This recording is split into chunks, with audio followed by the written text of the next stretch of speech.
Today is the 16th of October 2024. Globally, it's a very significant day because as a world collectively we get to be reminded of hunger.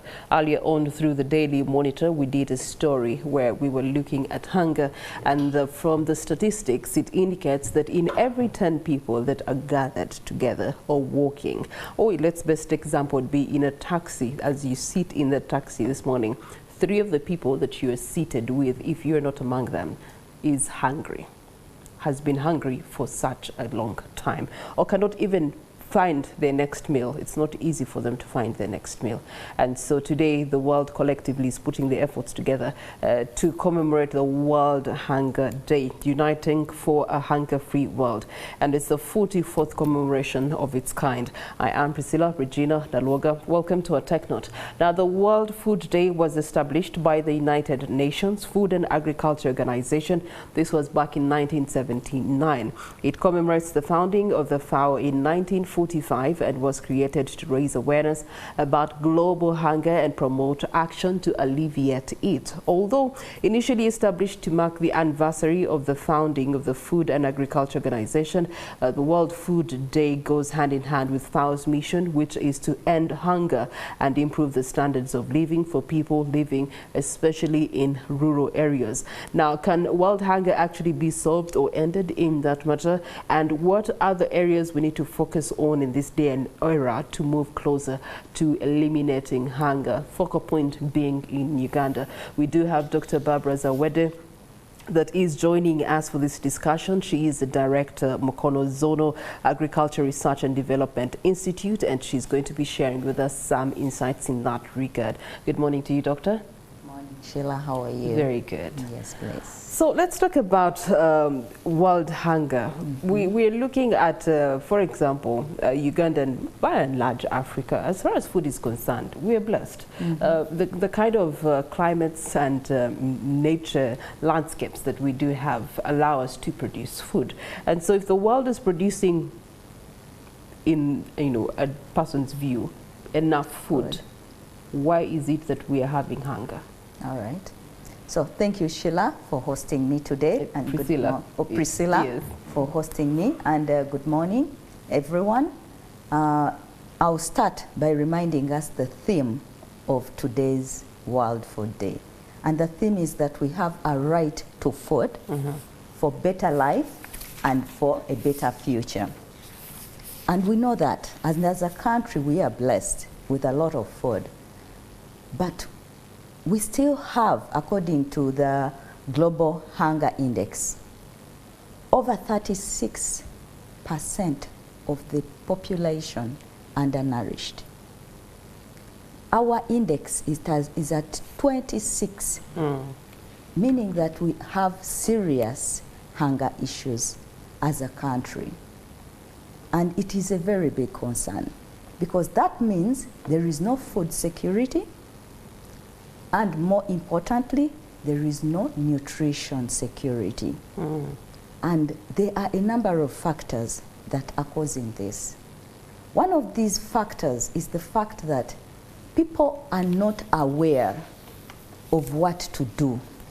It is very unfortunate that as a country, a lot has changed, and because it has changed, people are no longer getting the transgenerational knowledge from their elders, our fathers, our mothers, on how to do things. We were just talking about it. We have opportunities to even feed on what is in our natural forests. Yes, I mean, you just get seeds from container village, throw them in the ground. 2 days later, there's a leaf that has come out of the ground. But we are not able to do this because, number one, people do not know what to do. Number two, we have lost a lot of our arable land to increasing populations and settlements. So people are used to the fact that I need to grow things in a large space. So when they see I have moved to town, I have a small place, they stop production. And then they think they are going to rely on what is coming from the villages. Okay. Doctor, from that submission there, does this mean that perhaps the world was better at a time when the population was lesser because then everyone had enough land to be able to grow something to eat?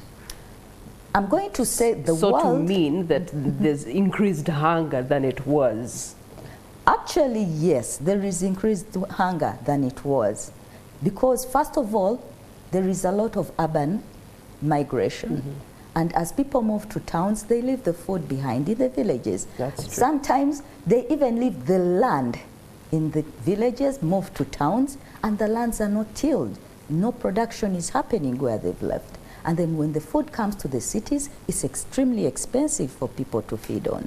And therefore, as a country, we need to devise ways to make sure that people are able to produce some food where they are, and those who are in the villages, we support them to produce a lot of food that they can easily send to the cities. But that also means we need better infrastructure that is going to help us get the food from where it is to where the people are.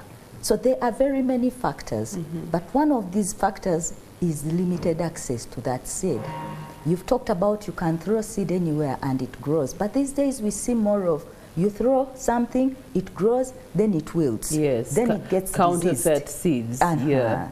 So all these challenges are the ones that are causing us to see more and more hunger because of the population increase, because of limited land, because of diseases in pests and in plants, crops, animals, and even trees, fish. So there are so many factors, and that's where narrow is really necessary to play a role. And that's why we are hosting today's World Food Day to showcase what we are doing as Narrow. Before we get into Narrow, let's look at it globally. Since its inception, we've had the World Food Day. This is the 44th of its kind, and it's now in over 150 countries where they do recognize that it's important to actually have an official and national fight against hunger. It begs the question, from the 43 commemorations, what efforts have transpired out of them, and what positive things have come out? So one of the things that is increasingly coming out of this is the relevance of diversifying the foods we are eating. You find that many parts of this world depend on rice, they depend on soybean and maize as the only source of food. Wheat, let's go to wheat. So these are the things that they have been depending on. But with the World Food Day and with the showcasing different diversities, more and more there is appreciation that we can diversify the food that we can eat, that we need to focus more on more nutritious foods instead of high productive foods, which are very necessary for better life. Okay. The theme of the day is right to foods for a better life and a better future. How does this theme resonate with us, especially in Uganda, with the existing challenges? We have had a change in climate patterns. And I know that that has caused a lot of distortion within the agriculture sector, as well as the chain, the supporting chain around that. And it begs the question also, what would be the solutions? So there are two related issues here. The first one is better life. If we are talking of better life, that means we need better food in terms of nutrition. So we need to be looking at what are the nutritious foods. It's not about eating food, but if you eat it, what food values are you getting out of it? And that's where we need nutrient enhanced foods, which is why NARO is working on biofortified. But then let's look at the second part, better future. Better future means better environmental management, which is where climate change even comes in more critically. How do we actually increase what we are producing? How do we increase the nutrition value of what we are producing while ensuring that the environment is protected? How do we manage the soils, the water? How do we support people to be able not to destroy the land as they are producing the food? Okay. Yeah. You have talked about nutrition, and nutrition comes down to really the composition of the seed. Now, as NARO launching, having these celebrations, you're launching newly released crop varieties in quite a number of crops. We're looking to beans and groundnuts. You tell us the others. But it begs the question that how healthy are these seeds? How healthy are these, evolutions in seed as far as the human system is concerned? So when we talk of nutrition, actually what we are talking about is enhancing the food value in the seed we are producing. So when you look at the beans, for example, we are enhancing the iron and zinc content so that it can help with ladies, especially who are pregnant, young children that usually have anemic, anemic deficiency effects. So we want to make sure that when people are eating our beans, when people are eating our millet, when people are eating our rice, they are gaining more iron, and thus we fight anemia. We are looking at provitamin A. This is causes child blindness, and I think we hear a lot of these cases in the eastern region. Now, we know the carrots can help, but not everyone can eat carrots. So we now look at sweet potato, cassava, millet again, and what is the other one? Banana. We enhance the provitamin A. So you're going to start seeing on the markets more orange-fleshed bananas. More yellow. I was looking at orange and saying, doctor, are we really going to buy that banana? Let's remember, let me take you back. A few years ago, when I would tell anyone that you're going to eat orange-fleshed sweet potato, they would think I'm crazy. And right now, people go to the markets and ask for orange-fleshed sweet potato. So it is going to come, and it's happening. And it's, so we shouldn't be scared when we see these things in the market. Please don't be scared. Eat them because you need them. We have anthocyanin-rich rice, black or purple rice, black or purple sweet potatoes. And you know, as we grow up, we Doctor, black in color? Yes. Black rice? Black rice. Doctor, I'm going to follow you after here. I have to actually test these things for myself. Yes, please, you should. Because you're still young. Some of us who are growing, we need more antioxidants. And that means you need to eat more purple-fleshed products. Which we only have purple cabbage on the markets. But there are tomatoes. We have now sweet potatoes. We have rice. So as NARO, we are actually really working to enhance the nutritional value in our products. That's why even we've brought cattle that we know has higher quality milk. So that instead of just having too much milk, you have the milk, but it has high quality protein in it. So we are actually working towards better life for the human being, not for the plant. Okay, all right.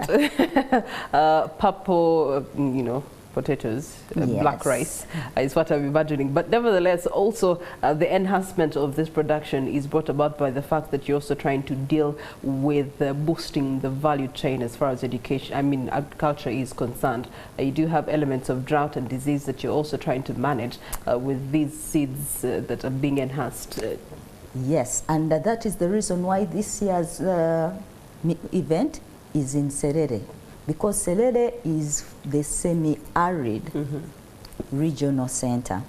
And therefore, we want to promote the drought-tolerant and drought-resistant varieties of maize, of sorghum, of millet, cowpeas, and various other crops that we know, groundnuts, that we really know can survive in those semi-arid areas of our country.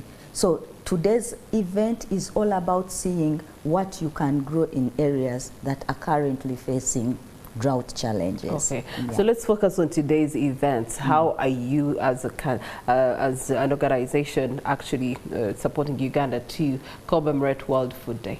So as a country, as NARO, what we are doing in the effort of ensuring that we support the better life, the better future, as you have a right to food, we are promoting animals, we are promoting fish, we are promoting crops that we know work well in places that have drought challenges. Okay.